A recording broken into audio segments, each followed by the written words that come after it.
First of all, we need to create masks for brows and hair. A mask is a black and white texture that tells Onatrix where to generate hair and where not to. Black is for no hair, white for full generation. Gray shades help to blend the borders by partial hair generation. I use brow geometry as a guide for drawing the mask. I turn on transparency to subtles in the transform menu and paint the shape of the brush in white. After that, I blend the borders with gray in order to blend the transition in hair generation. I now export the maps. For this, in Texture tab, I pick Create from Polygon and duplicate the achieved map. You may now spot that it appears in the right square named Textures. Click on this square and select Export. The same steps I do to the main hair.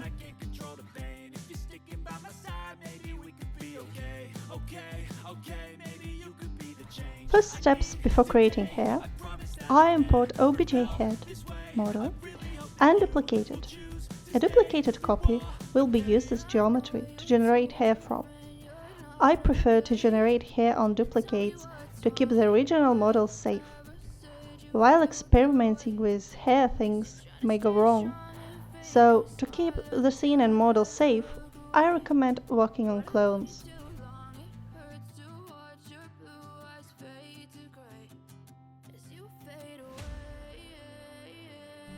Apply the material to the clone and select Polygon for hair generation. Before I start modeling anything, I break the model to parts and study it. In my case, the brow has 3 parts, which are beginning of the brow. Here we have rare and short hairs lighter than the rest. The middle, where hair becomes more dense and gives direction to growth, the most wide part of the brow. And the tail, where hair forms a nice pointy end. This is a major description. Every person has a different hair pattern. Now the groom begins. Select Geometry. Out of Create list, select Onatrix, Quick Hair. After that, select the geometry. We now get the long guides. In the modifier list, go to Onatrix Guides from Surface and adjust the guide lengths and number points. There are no rules here. I oriented on my senses to what a human brow hair length is and decreased the points to 4 to 5 in order to ease the calculations for the scene.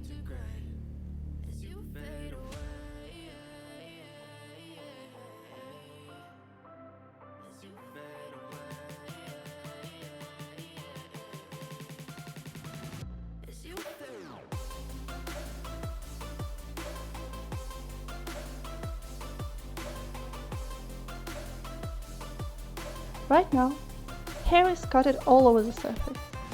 To make it shape the brow, I assign the mask texture to the distribution map slot, which is placed both in Guides from Surface and Hair from Guides. You need to place your mask in both slots.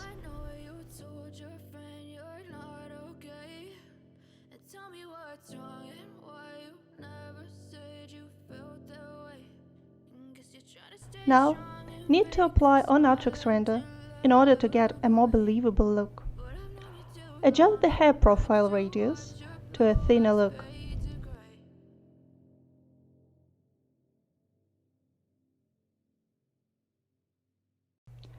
For hair to appear in the render, I add another important modifier, V-Ray Onatrix mode. Without it, hair won't show at render time.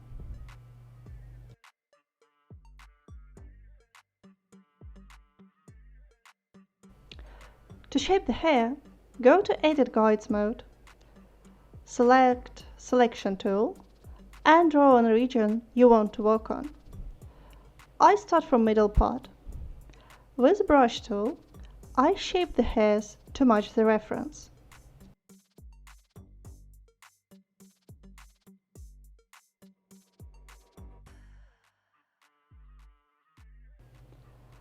Then I do the same to the brows tail. For a more decent look, I added some extra hairs by expanding edit guides, and under roots I planted some extra guides. See Root Operations, Plant.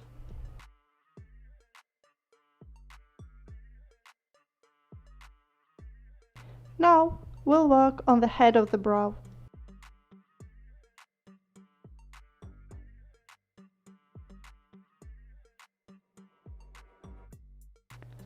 You can experiment with growth variations in Hair from Guides modifier under Roots distribution. Try selecting one of the offered options that suits you the most.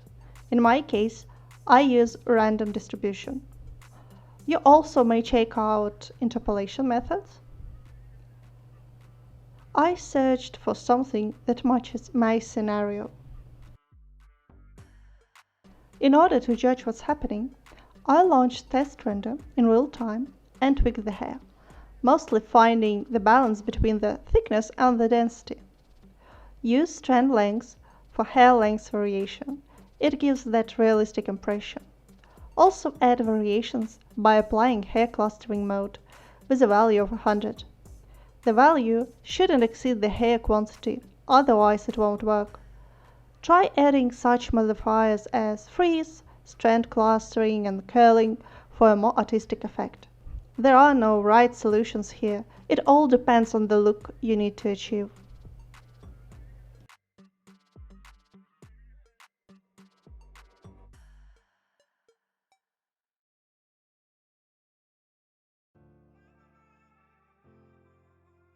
For material, I use standard V-Ray material, where I changed color to mid-gray with some greenish tint to imitate the blonde color variation.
In the same manner, I did the other side and lashes. Here are the results. Note that lashes aren't doll-like, they're irregular, clumped, and that adds the realistic effect to them.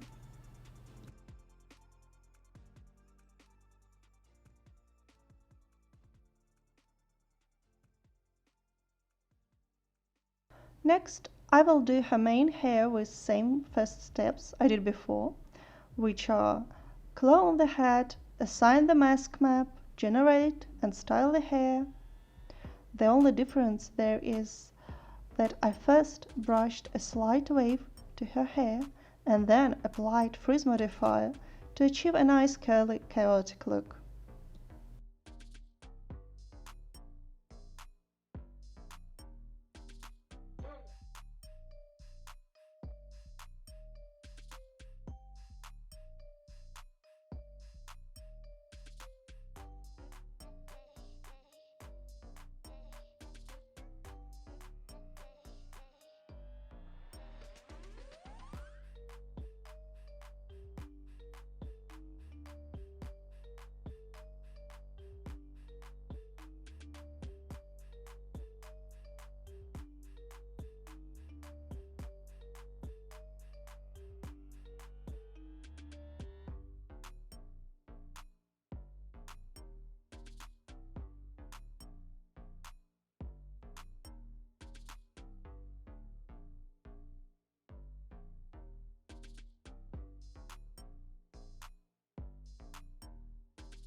For easier and time-saving baby hair modeling, I duplicated the existing main hair, lowered hair density to around 1 to 3000, and increased frizz amount.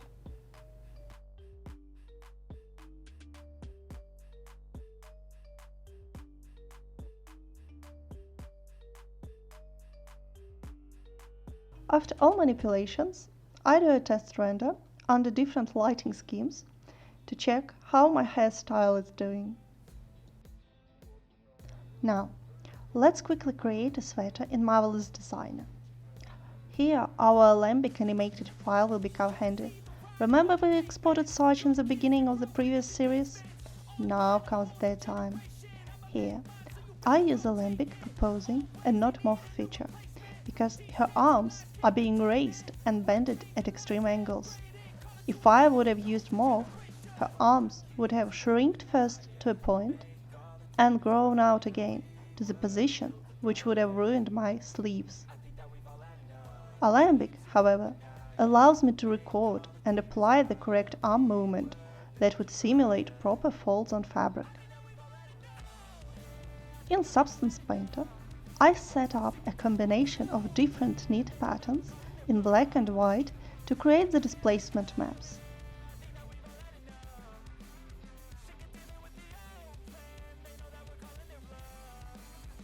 For fibers, I set up another groom to the sweater with V-Ray fur object. I find it faster in calculations than on Matrix and allows to generate many fine pairs. Okay, here's the test render I made after setting up the displace maps and hair to the model. For eyes, I sculpted the iris fibers in ZBrush. They are quite heavy and are used for zooming purpose to achieve some very nice shadows once I zoom in at the eye area. This is optional, since I don't have any facial animation here and this is not for real-time rendering. I allowed myself to go that crazy with details. Also, I created a layer for nice reflections in the lower part of the eyes and applied some small hair to the face, which is important for close-up renders. For environment, I modeled a single room to mimic the cafe space, with windows and some plants placed here and there for composition's sake. Plants are flying in the air, penetrating the objects, but that's not important. Their major function is to look good on composition and be at right spots. For camera, I use standard physical camera where I set up shutter type at 1 per second and duration at 50. Exposure ISO is at 100. For lights, I created V-Ray Sun and took some time to find the right angle for the sun to cast the correct shadows for my frame. For environment, I assigned an HDRI map. From V-Ray 5 version, the developers changed it a little, and instead of HDRI material, you now have V-Ray bitmap for setting up HDRIs. Now I can test and render what we are getting, but before that, I recommend to go to Global Switches and switch on Material Override to assign one simple material to whole scene and concentrate only on lighting, so the texture and color doesn't take away our attention. When I set up a scene, I always take small steps and treat each step individually. I mean, camera setup and finding the right frame shouldn't be distracted by lighting. Lights shouldn't be distracted by materials. I move to materials only when I'm sure that my frame, camera settings and lights fit my demands.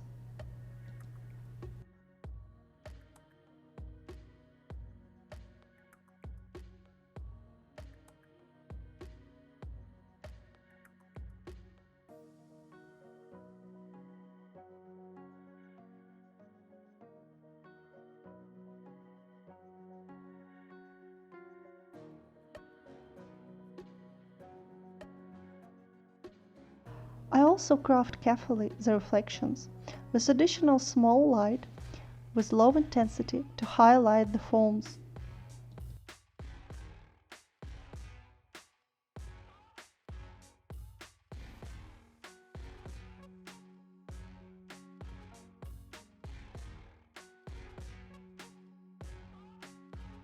Materials. For organization's sake, I created a multi-sub-material where I will keep all materials for one object type. First, we'll do glass material for eyes, which is a simple V-ray material with high reflection and refraction values.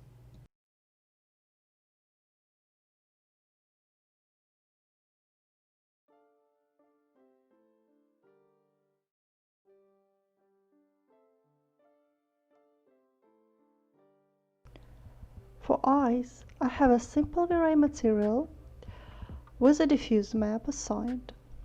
No other tweaks to parameters are made. For skin, however, V-ray 5 introduces V-ray AL surface material, which from my perspective makes the skin setup a lot easier than it was before. There are minimum playing with parameters here. Just make sure to increase SSS mix around 0.5 to 0.7 so your details aren't washed out. And apply the color maps to diffuse, and reflections and specular map for nice skin shininess.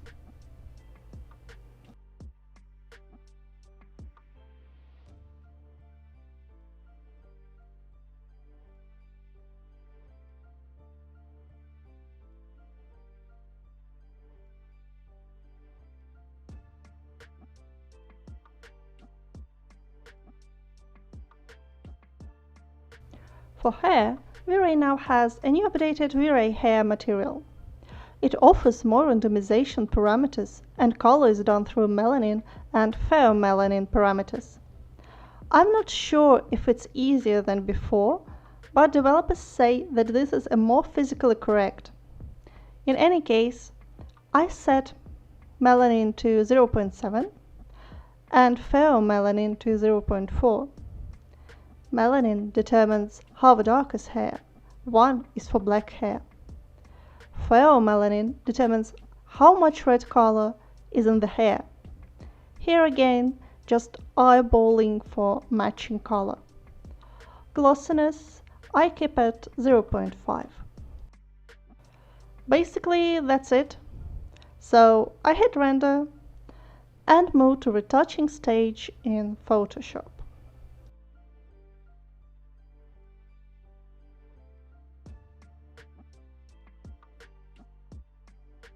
So here's the final image. Let me show you the steps I did in Photoshop to enhance my image.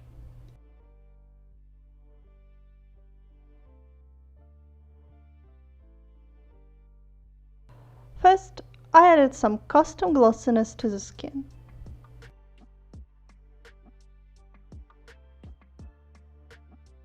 Next, I applied a layer where I darken some areas, like under eyes and hair, and lighten where I want the form to pop up. This is a subtle effect to bring more dimension to my character. Now I do some sharpening, where I duplicate my image twice, top copy I invert, and set blending mode to vivid light, group to layers, and apply overlay blending mode to the group. I then take the inverted copy and apply surface blur to it. This will sharpen the image. You can increase the effect by playing with values. I then apply black mask to the whole group and start revealing sharp details in the composition where I want to draw most attention to, like eyes, skin, hair, and so on. Applied color balance to make lights warmer and shadows more cool. Next, I applied 4 different gradient maps to my image to give some color variations. I want to have some corners more bluish, others more red or yellow tints to it. I get tired quickly when my image has the soul tinted, like all the blue hues or such. I instantly want to see some yellow spots, reds, greens, purple, to balance an image a little. This step should be subtle and not break the overall image scheme. This layer is also subtle. I created a more saturated version, applied a black mask, and revealed the most saturated areas where I want my focal point to be. Applied another layer with dark areas to enhance the character more.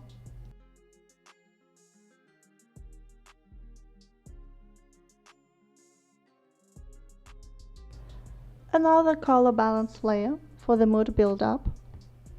And this is optional, just searching the scheme that appeals to me the most. Here I enhanced the hair shadows,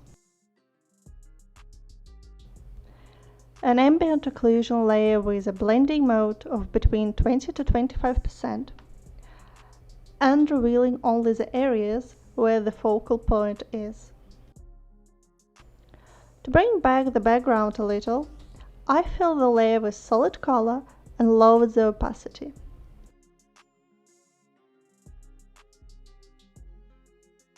Another gradient map to the whole image to bring some gloomy mood to the image to match her character. Once I'm happy with artistic look and atmosphere, I will add some chromatic aberration. For that, collapse all layers and duplicate them twice. For the first copy, double-click it and turn off red channel. For another copy, turn off green and blue channels. Now, grab one of the copies and using transform, scale the image slightly, like 1 or 2% from the original. Well, that's it. Image is ready. Thank you for watching the series of tutorials. See you in my next videos. You don't ever wanna give me wings. You don't ever wanna set me free. You know I'm addicted to you, and it's twisted. You've been gifted with the evil voodoo. Got me coming back for more, even when I've been screwed. Dolls full of pins, pierce my heart straight through. I got issues in my head. I like you in my bed, but you keep me on red. Oh, everything is like a test. I better not text or I'll come off desperate. But if I lay down and I play dead and I stay dead, baby, you'll get sick of being the monster out of my head, under my bed. Think you're something out of my nightmares, standing right there. But if I lay down and I play dead and I stay dead, then will you get bored of killing? So if I play dead, will you regret everything that you did, that you said? I don't think you understand what you're doing, and my heart's black and blue from the bruising. I feel like when I'm with you I'm losing. I feel like you think that this amusing, sitting there gaslighting and confusing. Was it me? Is it me? Am I deluded? I'm the one who's always sorry, the conclusion, even though I offer all of the solutions. I wish you loved me like I love you, it's stupid.